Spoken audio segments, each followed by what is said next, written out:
Okay, hi there, everyone. I somehow, I was a bit quieter these days, and for some reason, maybe because I'm rather taking those international weeks. I'm taking off. Okay, I'm not, I might watch the games or so, but I'm not involved into this betting stuff.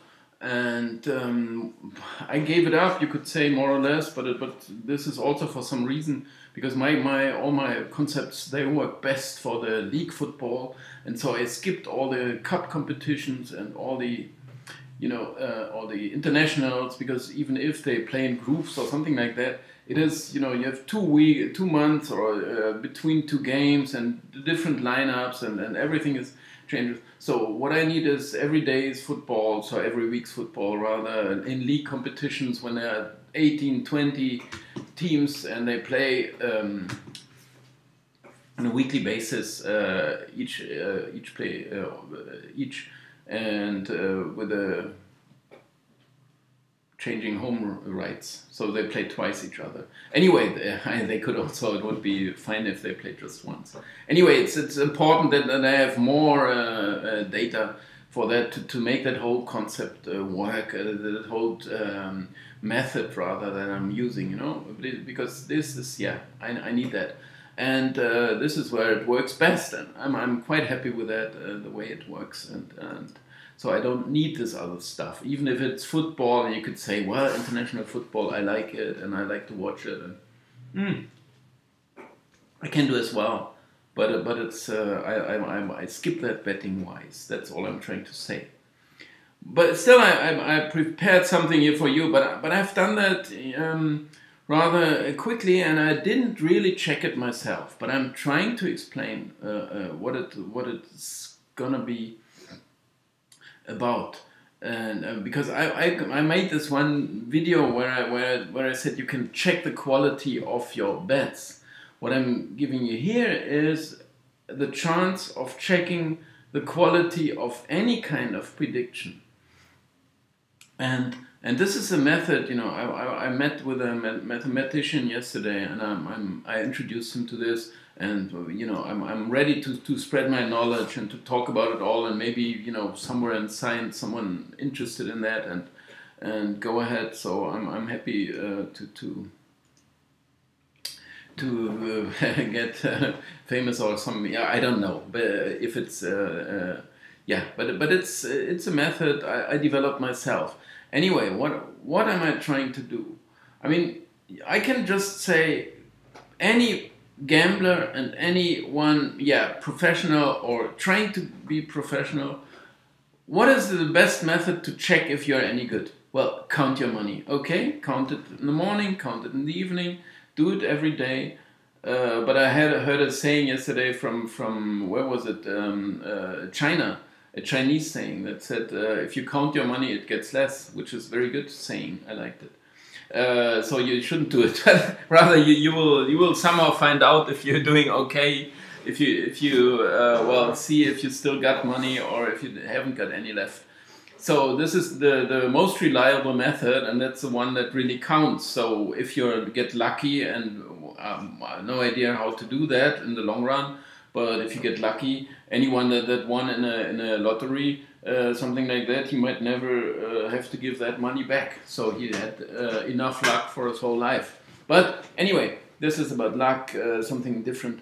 Here it's, so if you got money, everything's fine, which is a pretty tough thing to achieve, right? Anyway, but there is also a scientific approach to that, because you would like to know if, I can say, I was, okay, let's start from here. I'm calculating actually these probabilities for the possible outcomes on the simple 1x2. You bet on not the Asian market, which is a different story, but it's not that different, of course. Anyway, traditional market 1x2. And I compile those probabilities, and they always sum up to 100. You see here, I just made the sum here, and it turned out, okay, it's always 100%. I didn't take any influence on that. It's doing it. and it's always doing it right. And those are turning actually into those true prices. What I did here was do it the other way around, because I had those true prices, but it doesn't matter. It comes from this and it's going into this. So this is reciprocal. You see here, this is the famous old thing, right?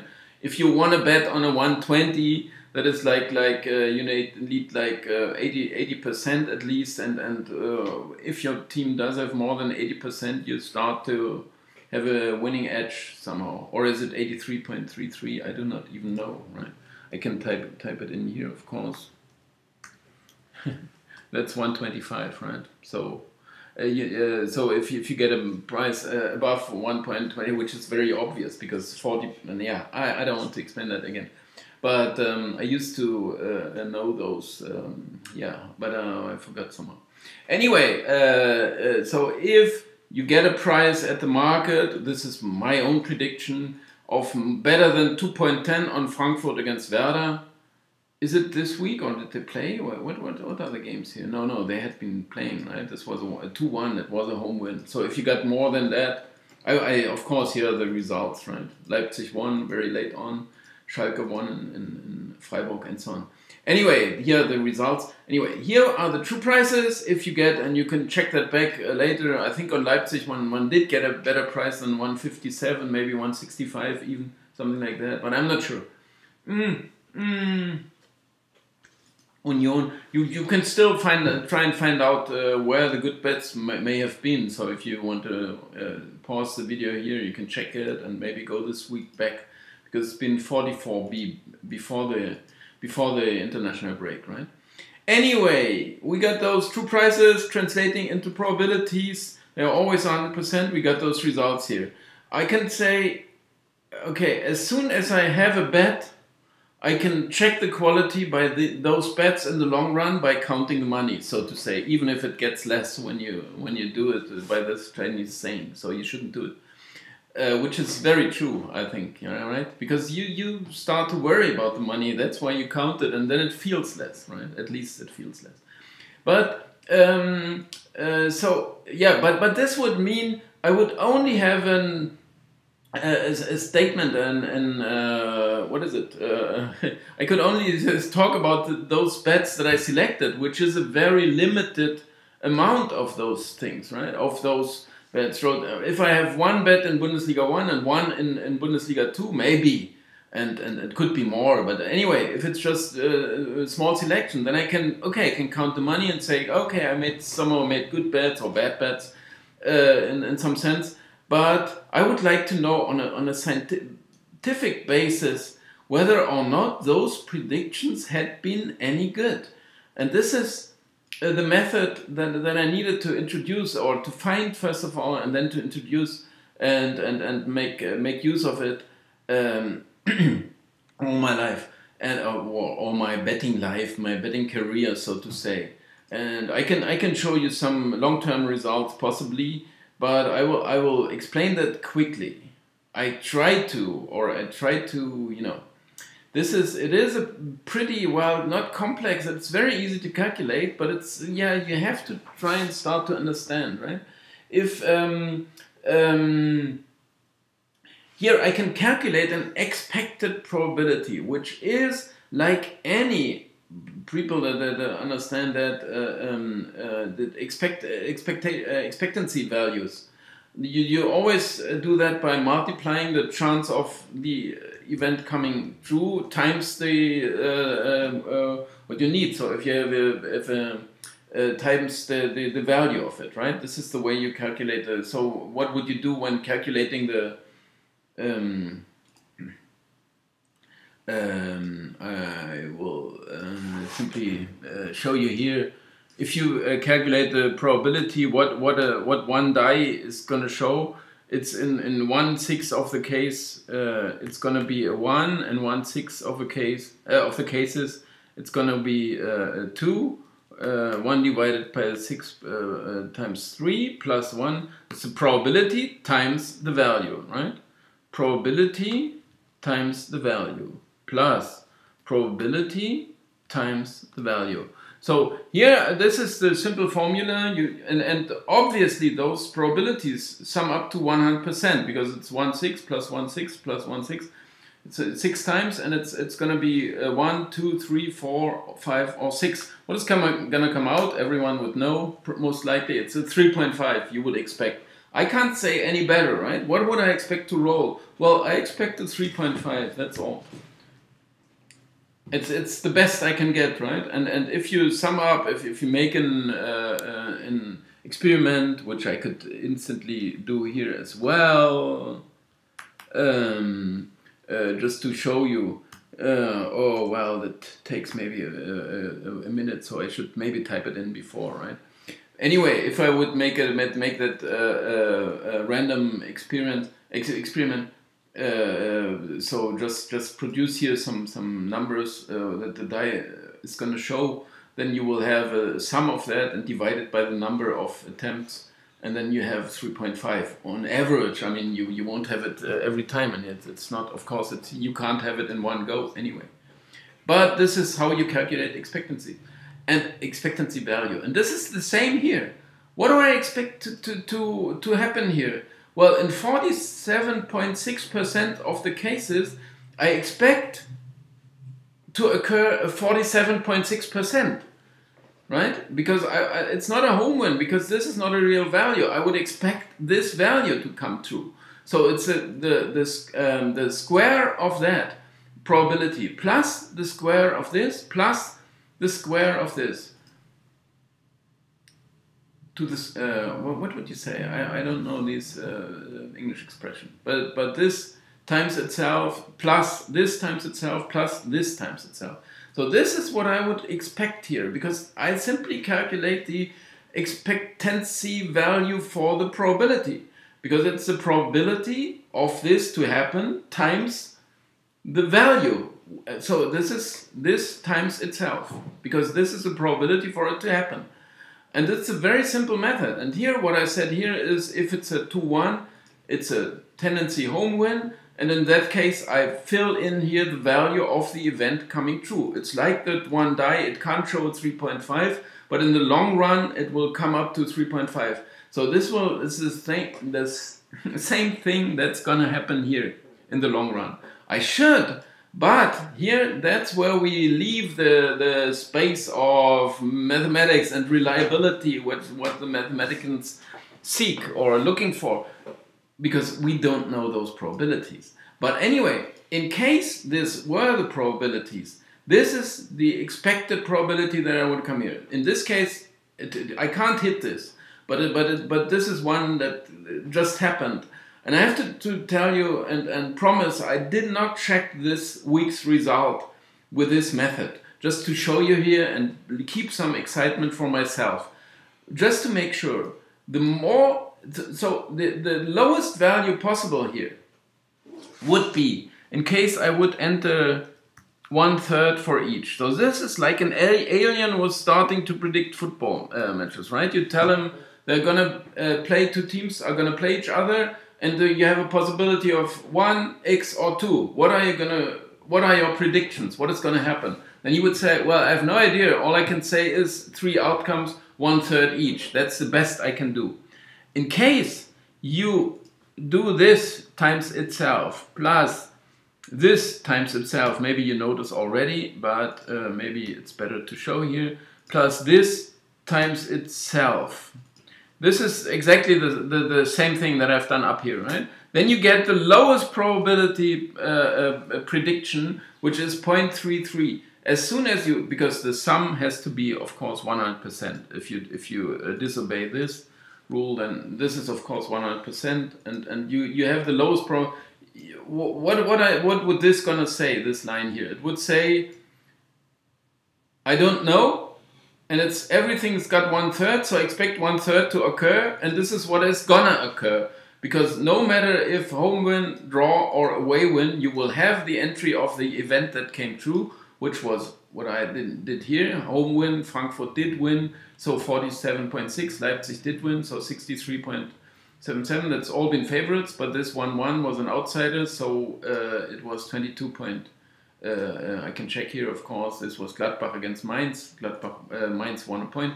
So it's the outsider result. So this is below this. Anyway, here it would always be. So it's always the entry of this that happens. So it doesn't matter what's going to happen. It's always going to be 1/3, right? 33.33%. You say, I don't know what's going to come out, and this is what's going to happen. So I didn't know, and it happens. One of those did come true. So anyway, if we do this for all the games, the lower this value is, this means it's been an absolutely even game. I had no idea. So this was, I can't predict anything, right? It is HSV against Stuttgart. It was here 28.38, so there was an outsider and a favorite result. But rather, this is the lowest you can get somehow. I mean, you can check here if they are lower, 33.9, 33.9, 33.41. So this looks like, for now, the best example of a very even game. Erfurt against Lotte, third Bundesliga. Anyway, so then you have a lower value. This means you don't know what's going to happen, right? It's 1x2. It's evenly distributed. If you have a high figure here, so those 47, this means pretty big favorite. We could also check for the maximum, which you could do like this. I don't actually know whether or not we have, we could check the maximum here, so we see the biggest favorite. No, so that's 83.0. Where is this? Well, just looking at the maximum. Here. Okay, so, and this favorite did not even win. Oh, Juventus. No, they did win. What am I saying here? Of course, this did win. 90.84% was. But this was Juve against Benevento. Benevento lost all their games, and they are designated Juve designated champion. So you get up to 83.05. Prediction. This was even more here, but there's still the chance that Juventus are not going to win. So you would lose a lot here if this would not happen. But anyway, I did not check this for this week. But what we would expect in the long run, as in this example or in that example, we should have the same sum in this column and in this column, which I did not check at all, so I have no idea. Maybe I'm getting completely fooled now by the figures or the results in this week. But anyway, this is what I have an expected probability, and this is the probability of the actual occurrence, so what happened. But they should end up at the same sum, in case my predictions were any good, which is, of course, for 195 games, 192, I think we have here, yeah, 192. I have no idea what's going to happen here, but we will see in a second. So this is the sum here, and we can, of course, divide it. And this is the sum here. I've not, but we can divide this by the, I can simply say Anzahl von, because this is the number, total number. Man, get up here! This is this divided by this. So, oh no, leave me alone. So that's 40% divided by, I needed another bracket. Okay, sorry, and we need a, okay. So this was, I don't even know which is which, right? They are not far apart, which means already something. But they are also not that close, but they can't be that close. I mean, we just got some games. Anyway, so what this also would say, right? We have those 40.02%, right? You can search for the underlying probability for that, which would be something maybe. Let's make it times. I have to do that, of course.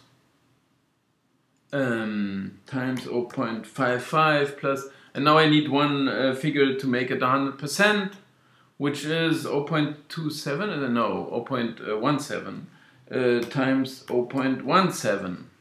So you see here. Well, I was pretty close at least, right? Because I have some experience.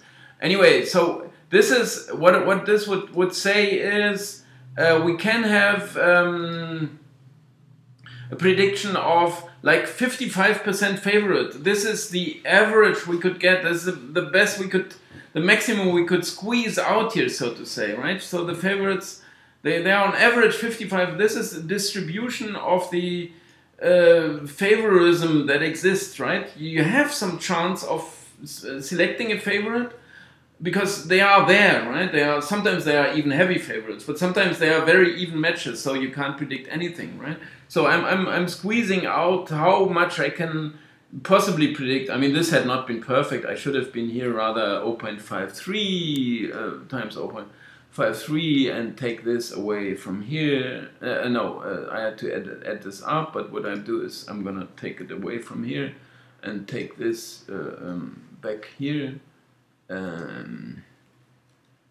You see that? That should be 100% still. No, now I'm below. So anyway, it's somewhere in between, right? But anyway, it's something around 53, 54% that you have a favorite. And the draw and outsider win, they could be somewhere even, or even the draw is a bit more likely, usually, which you see in the prices, right? If you check prices, then you have 180, 320, 4.0. So this means the draw is more likely than the outsider winning, right?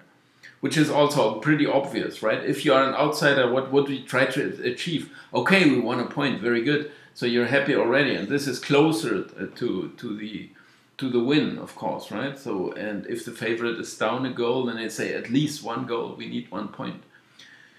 Anyway, we had been pretty close, but what this would mean here is, I have to check that back. The actual occurrence was below, so this means we had a small overlap, or yeah, a small, too many outsiders winning. It would mean for my predictions, well, you may have exaggerated a bit on the favorites, right?